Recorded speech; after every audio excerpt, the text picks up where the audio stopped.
देश व विदेशेर सकल इस्लाम दरदी भाई बोनदेर प्रति आमार आंतरिक सालाम। अस्सलामु आलाइकुम वा रहमतुल्लाह।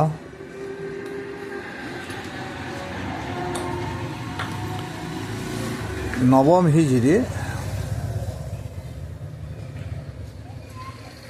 हिजरीते आल्लाह रसूल पाक साल्लाल्लाहु ताआला आलाइहि साल्लाम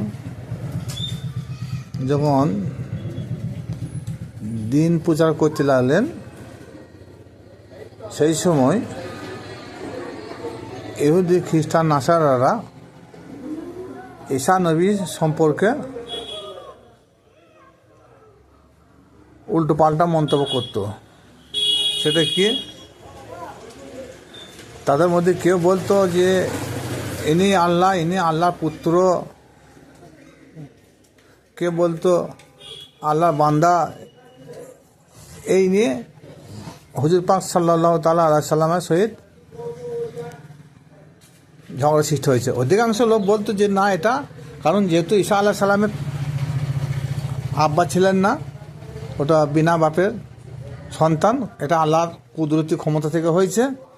তার জন্যই তাদের মধ্যে বেশিরভাগ লোকই বলতো যে না,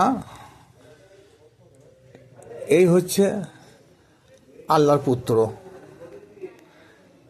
আল্লাহ নবীর সম্মুখে যখন এরকম কথা পৌঁছালো, তখন আল্লাহ নবী বলল, না, তোমরা যেটা দাবি করছো বা বলছো, তোমরা মিথ্যা দাবি করছো, মিথ্যা বলছো। ঈসা আলাইহিস সালাম উনি আল্লাহর মনোনীত একজন বান্দা।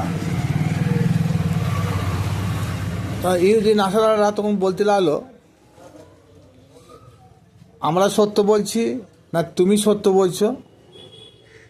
আল্লাহ নবী বলেন, আমি সত্যই বলছি, তোমরাই মিথ্যা বলছো। বলি ঠিক আছে, তা প্রমাণ হোক।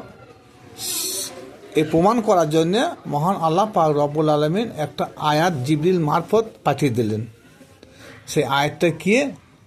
আয়াতটা আল্লাহ নবী যখন পাঠ করলেন, সে আয়াতের সারমর্ম হলো,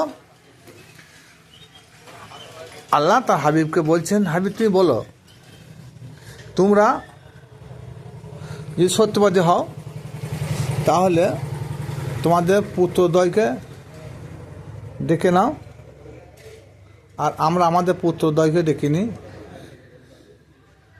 তোমরা তোমাদের নারীদেরকে ডেকে নাও, আমরা আমাদের নারীদেরকে ডেকে নিই। তোমরা নিজেদের নাফসকে নাও, আমরা আমাদের নাফসকে নিই। এই আয়াতের পরিপ্রেক্ষিতে আল্লাহ নবী পাক সাল্লাল্লাহু তাআলা আলাইহি সাল্লাম মাওলা আলীকে ডাকলেন, হাসান হোসেনকে ডাকলেন। আর নারীদের মধ্যে অনেকেই ছিল, কিন্তু তাদেরকে না ডেকে মা ফাতেমাকে ডাকলেন। আর ওরা যখন কিছু লোক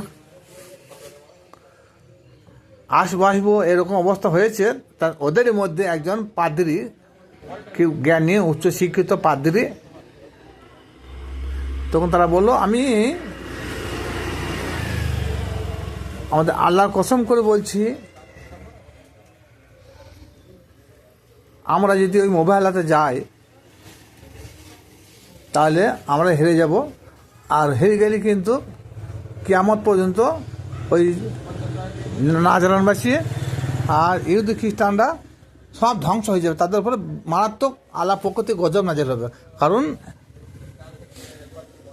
আমি জানি যে আল্লাহর রসুল সত্য, আল্লাহর নবী চাচাতো ভাই আলী সেও সত্যবাদী, আর হাসান হোসেন সেও সত্যবাদী, মা ফাতেমা সেও সত্যবাদী, আর আমাদের মধ্যে ওই রকম সত্যবাদী কেউ নাই। সুতরাং আল্লাহ নবী তাদেরকে নিয়ে হাত তুলে যে দোয়া করবে, সেই দোয়া আল্লাহ পাক রব্বুল আলামিন তিনি কবুল করবেন।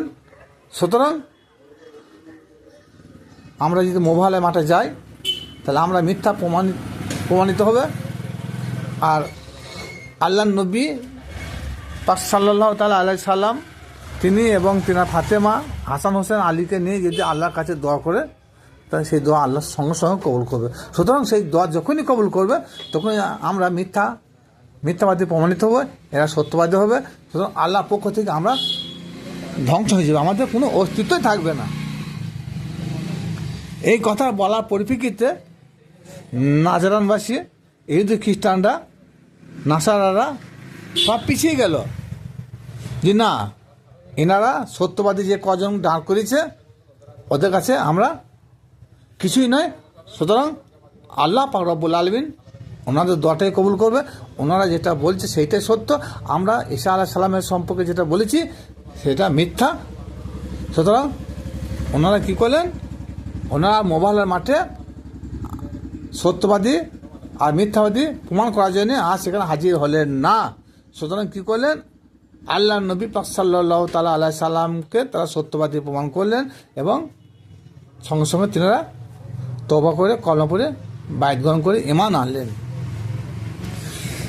তাহলে মোবাইলার যে একটা ঘটনা, সেই মোবাইলার ঘটনায় মূল উদ্দেশ্য হলো সত্যবাদী আর মিথ্যাবাদী প্রমাণিত হওয়ার জন্যে। সুতরাং আল্লাহ নবী পাক সাল্লাল্লাহু তাআলা আলাইহি সাল্লাম সত্যবাদী প্রমাণ করার জন্য কাকে নিলেন? নিজে ছিলেন, মাওলা আলী, হাসান, হোসেন, মা ফাতেমাকে। আল্লাহর পক্ষ থেকে এই কজন সত্যবাদী। এখানে একটা বিষয় হলো, আমরা জানি আবু বকর সিদ্দিক, কেউ কেউ বলে সিদ্দিক আকবর, আবু বকর সিদ্দিক। আবার হুজুর পাক সাল্লাল্লাহু তাআলা আলাইহি সাল্লামের কনিষ্ঠ স্ত্রী মা আয়েশা, ওনারও নাম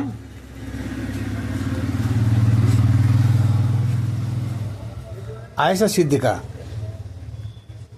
এটা আমাদের সবারই জানা আছে। কিন্তু দেখুন, আয়েশা সিদ্দিকা, আবু বকর সিদ্দিক এত সত্যবাদী, তাহলে এদেরকে কেন আল্লাহ ডাকলেন না? আল্লাহ নবী ডাকলেন না? উসমান ছিল, ওমর ছিল, এরা তো জলিল কত সাহাবী। বিষয় হলো যারা প্রকৃতপক্ষে সেই সত্যবাদী নয়। 100% মধ্যে 100% সত্যবাদী এরা নয়, কিন্তু 100-র মধ্যে 100% সত্যবাদী হুজুর পাক, মাওলা আলী, মা ফাতেমা, ইমাম হাসান, ইমাম হোসেন আলাইহিস সালাম, এরাই হলো 100-র মধ্যে 100% সত্যবাদী। এদের মধ্যে কোনো ভেজাল ছিল না, নির্ভেজাল। এরপরে আবু বকর সিদ্দিক। আবু বকর সিদ্দিককে ডাকা নেয়, উসমান, উমর কাকুই ডাকা নেয়। তাহলে প্রকৃতপক্ষে দেখা গেল কোরআন ভিত্তি আবু বকর সিদ্দিকে আকবর নয়, কোরআন ভিত্তি আয়েশা সিদ্দিকা সিদ্দিকে আকবর নয়। যদি সিদ্দিকে আকবরই হতো, তাহলে যখন আল্লাহ পাক রব্বুল আলামিন আয়াত নাজিল করলো যে কারা সত্যবাদী সেটা প্রমাণ করার জন্য মোবাইলের মাঠে কী হলো, বলো তোমরা তোমাদের আলীকে নাও, তোমাদের পুত্রকে নাও, আর তোমাদের কন্যাদেরকে নাও, আর তোমাদেরকে নাও। এরা কিন্তু সেখানে আবু বকর ছিল, তাকে ডাকে নাই, মা আয়েশা ছিল, তাকেও ডাকে নাই। তাহলে এখান থেকে প্রমাণিত হলো যে কোরআন ভিত্তি 100% সত্যবাদী নারীদের মধ্যে হলো ফাতেমাতুজ জোহরা আলাইহিস সালাম, সিদ্দিকে আকবর, মা ফাতেমাতুজ জোহরা আলাইহিস সালাম, সিদ্দিকে আকবর, মাওলা আলী আলাইহিস সালাম, সিদ্দিকে আকবর, ইমাম হাসান ও ইমাম হোসেন আলাইহিস সালাম, সিদ্দিকে আকবর আর মাওলা আলী আলাইহিস সাল্লাল্লাহু আলাইহি সাল্লাম। আজকের ভিডিও মূল টপিক হলো যে কোরআন ভিত্তি প্রমাণিত হলো যে সিদ্দিকে আকবর আবু বকরও নয়, মা আয়েশাও নয়। এরপরে যদি কেউ বলে যে না সিদ্দিক আকবর, আবু বকর, সিদ্দিক আকবর, মা আয়েশা সিদ্দিকা, এটা কিন্তু কোরআনের বিপক্ষে চলে গেল। এটা কোরআন ভিত্তি, এটা হলো না। আজ তাই হতো তাহলে আপনারা তফসির খুলুন, দেখুন সূরা আল ইমরান 61 নম্বর আয়াত, তফসিরে কি লেখা আছে দেখুন। কি সিদ্দিককে আয়েশা সিদ্দিকাও নয়, আবু বকর সিদ্দিকও নয়, উসমান নয়, উমর নয়, আরও জলিল কত যেসব সাহাবী ছিল তারাও সত্যবাদী 100% নয়।